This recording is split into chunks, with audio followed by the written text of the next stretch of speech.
Je me fiche de ce que tu racontes. Petite, tu as volé cette carte. Le cri fusa comme un coup de feu. Toutes les têtes à l'intérieur d'Electromonde se tournèrent vers la voix.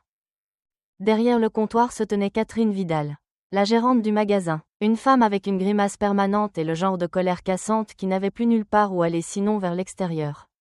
Sa voix fendit l'air, visant directement la petite fille noire de 8 ans qui tremblait devant elle. Les yeux de Léa Dubois étaient humides de confusion. « S'il vous plaît, je n'ai rien volé », sanglota-t-elle. L'écran de la tablette élégante derrière elle reflétait les larmes sur ses joues. Les téléphones se levèrent instantanément. Les clients commencèrent à filmer alors que l'affrontement s'intensifiait.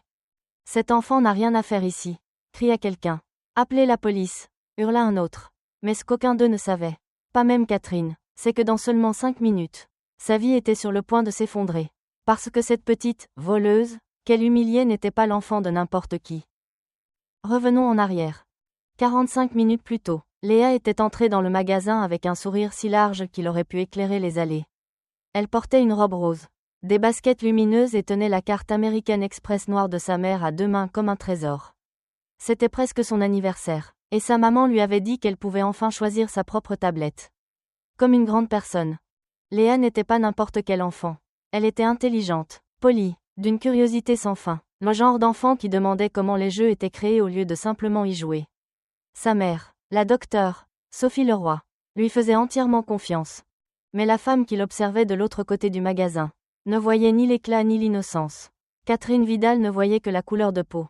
15 ans passés derrière ce comptoir avaient tordu son amertume en quelque chose de plus laid. Un racisme discret qu'elle ne prenait plus la peine de cacher. Son mariage raté, ses dettes, son envie des familles heureuses. Et astérisque plus récemment. La pression de sa direction pour cibler les profils suspects et réduire les pertes astérisque tout cela bouillonnait sous la surface. Attendant une cible. Et quand Léa a franchi ses portes en verre, agrippant cette carte American Express noire premium, Catherine a décidé qu'elle en avait trouvé une. Pour elle, la vue d'une enfant noire seule dans un magasin de technologie ne signifiait pas achat d'anniversaire. Cela signifiait problème. Elle ne voyait pas une cliente. Elle voyait un stéréotype. Et dans son esprit, elle était sur le point de donner une leçon. Seulement, c'était elle qui allait en recevoir une à la place. Léa sautillait joyeusement dans l'allée des tablettes, ses baskets clignotant à chaque pas. Ses petits doigts effleuraient les écrans lumineux tandis qu'elle se murmurait. Maman a dit, celle que je préfère. La jeune caissière, Chloé Martin, la remarqua tout de suite. Une petite fille polie posant des questions intelligentes sur l'espace de stockage. La durée de vie de la batterie et la taille de l'écran.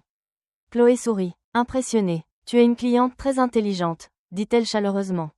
Mais derrière elle, les yeux étroits de Catherine Vidal étaient rivés sur Léa comme un faucon tournant autour de sa proie.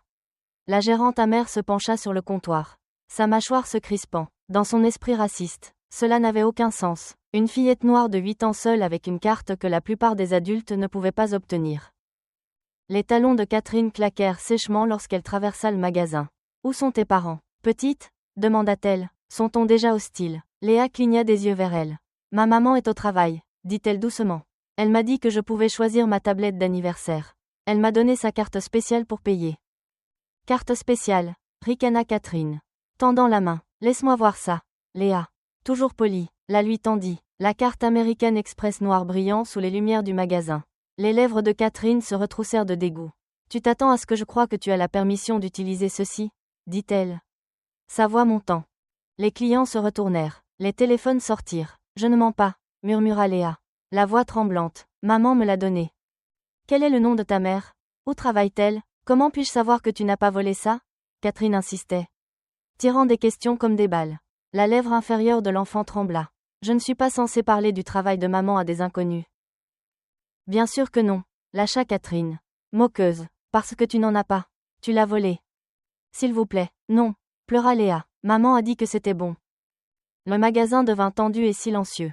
Une mère nommée Tania Moreau, faisant ses courses avec ses enfants, sentit sa poitrine se serrer. Elle commença à enregistrer. Chloé essaya d'intervenir. Madame, peut-être appeler le numéro au dos de la carte pour vérifier? Je m'en occupe, la coupa sèchement Catherine.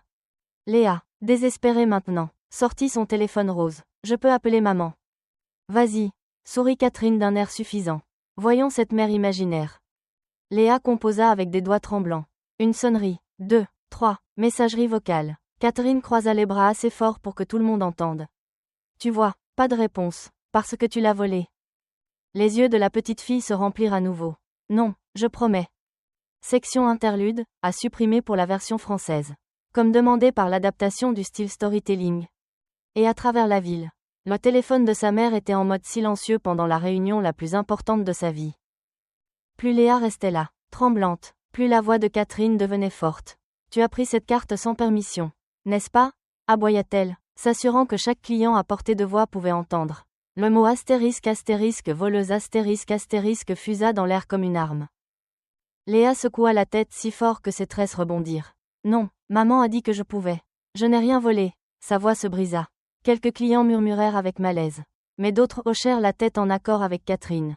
Des adultes acceptant qu'une Catherine raciste intimide une enfant. Les enfants n'ont plus aucun respect aujourd'hui, marmonna une femme. Une autre chuchota. Quel genre de mère la laisse faire ses courses seule? Léa entendit chaque mot. Son cœur battait la chamade alors que l'humiliation devenait plus lourde à chaque seconde. Je veux ma maman, sanglota-t-elle, serrant son téléphone contre sa poitrine. Catherine se pencha, la voix aussi coupante que du verre. Ta maman n'est pas là pour te sauver. Petite menteuse, dis-moi la vérité, ou j'appelle la sécurité pour te jeter dehors. Même les clients qui l'avaient soutenue commencèrent à tressaillir. Il y a la suspicion, puis il y a la cruauté. Catherine avait franchi la ligne. Mais ses préjugés s'étaient transformés en carburant et elle ne pouvait plus s'arrêter. Lorsque Léa tendit une main tremblante, cherchant du réconfort, Catherine l'interpréta mal comme de la défiance. Ne me touche pas, claqua-t-elle. Puis c'est arrivé. Le bruit de la gifle résonna à travers le magasin. Crac, la main d'une femme adulte traversa le visage d'une enfant de 8 ans. L'impact fit tourner Léa sur le côté. Elle trébucha, serrant sa joue, les yeux écarquillés sous le choc. Pendant une seconde, le monde s'arrêta, puis le chaos explosa. Oh mon Dieu, elle a frappé un enfant, cria quelqu'un. Appelez la police, hurla un autre. Les téléphones se levèrent. Des dizaines de caméras capturèrent la gérante raciste dominant l'enfant en pleurs. Près de l'avant, Tania Moreau continuait de filmer régulièrement, téléchargeant déjà la vidéo en ligne. Chloé laissa tout tomber et se précipita. Hé, ma puce, ça va aller, murmura-t-elle, s'agenouillant pour serrer Léa dans ses bras. L'enfant s'effondra contre elle, sanglotant, l'empreinte rouge sur sa joue brûlait comme du feu. À l'intérieur d'Electromonde, les conséquences furent un pandémonium. Les sanglots de Léa résonnaient dans les allées tandis que les clients se disputaient sur ce qu'ils venaient de voir. Certains criaient à la justice. D'autres insistaient sur le fait que la gérante avait fait ce qu'il fallait. Et à travers tout cela, Catherine Vidal se tenait tremblante de fureur auto-juste. Serrant son téléphone. « Appelez-moi la police », siffla-t-elle dans le combiné. « Il y a une enfant ici. Hors de contrôle. Possiblement en train de voler. » L'audace stupéfia tout le monde. La femme qui venait de gifler un enfant appelait maintenant le 17 pour la signaler. En même temps, Tania Moreau, la mère qui avait tout filmé, téléchargeait les images sur les réseaux sociaux. En quelques minutes, le titre gérante gifle enfant noir pour carte de crédit flasha sur les téléphones du pays. Les commentaires affluèrent, les partages se multiplièrent. Hashtag justice pour Léa commença à devenir tendance. De l'autre côté du magasin, Chloé Martin s'accroupit à côté de la petite fille tremblante. Ça va, ma belle, tu es en sécurité, murmura-t-elle, la protégeant des caméras. Léa s'accrocha à elle, la voix tremblante. Pourquoi elle m'a frappée? Je n'ai rien fait de mal. Chloé retenait ses larmes. Tu n'as rien fait, ma puce, cette femme a tort. Pendant ce temps, Catherine faisait les 100 pas près du comptoir, criant à la sécurité. Enlevez-la de mon magasin. Mais même le garde hésita, voyant l'empreinte de main rougeoyante sur la joue de Léa. Puis, avec des mains tremblantes, Chloé aida Léa à recomposer le numéro de sa mère. Cette fois en utilisant la ligne de bureau d'urgence que Sophie lui avait apprise. Groupe d'innovation Leroy. Ici Clara, vint la voix calme. Mademoiselle Clara, c'est une petite fille, sanglota Léa. Une dame m'a frappée, j'ai peur. Clara se figea. En 3 ans de travail pour la docteure, Sophie Leroy. Elle n'avait jamais rien entendu de tel. Ma puce, où es-tu? Au magasin d'ordinateurs, Electromonde, la carte de maman. Clara ne raccrocha pas, elle courut, faisant irruption dans la salle de conférence du gratte-ciel de la défense Elle coupa Sophie au milieu de sa présentation. Sophie, votre fille a des problèmes. Quelqu'un l'a frappée. La pièce devint silencieuse. Les diapositives PowerPoint clignotèrent derrière elle alors que la chaise de Sophie reculait. Son calme de PDG s'évanouit. Où? Exigea-t-elle. Electromonde, avenue de l'Est. Sophie attrapa ses clés. Annulez le reste de la journée. Appelez la sécurité. Appelez mes avocats. Astérisque astérisque quelqu'un vient de faire la pire erreur de sa vie. Et nous allons examiner leur politique de gestion en plus de l'agression. Astérisque astérisque. De retour au magasin, les sirènes commencèrent à hurler au loin. Catherine prit cela pour des renforts. Sans jamais réaliser que ces sirènes ne venaient pas pour une voleuse. Elles venaient pour elle. Les sirènes hurlèrent tandis qu'un SUV noir freinait brusquement sur le parking d'Electromonde. La porte s'ouvrit et en sortit la docteure, Sophie Leroy, qui n'était plus la PDG posée dans une salle de conférence. Mais une mère furieuse dont l'enfant avait été blessé. Son tailleur bleu marine flottait alors qu'elle entrait dans le magasin. Son équipe de sécurité juste derrière. La foule s'écarta. Puis elle vit sa fille. Léa était assise par terre dans les bras de Chloé. Les joues rouges, les yeux gonflés par les pleurs. La légère empreinte d'une main était toujours visible sur son visage. Léa, appela Sophie, sa voix tremblant d'amour et de rage. Maman, Léa courut dans les bras de sa mère. La serrant fort, Sophie s'agenouilla, tenant son bébé comme si elle pouvait la protéger du monde entier. Qui t'a fait ça? Avant que Léa ne puisse répondre, Catherine Vidal s'avança, toujours provocante. Cette enfant était perturbatrice, claqua-t-elle. Probablement en train d'essayer de voler. Quand j'ai essayé de la discipliner, elle est devenue incontrôlable. Le magasin se tut. Sophie se leva lentement, un bras toujours autour de Léa.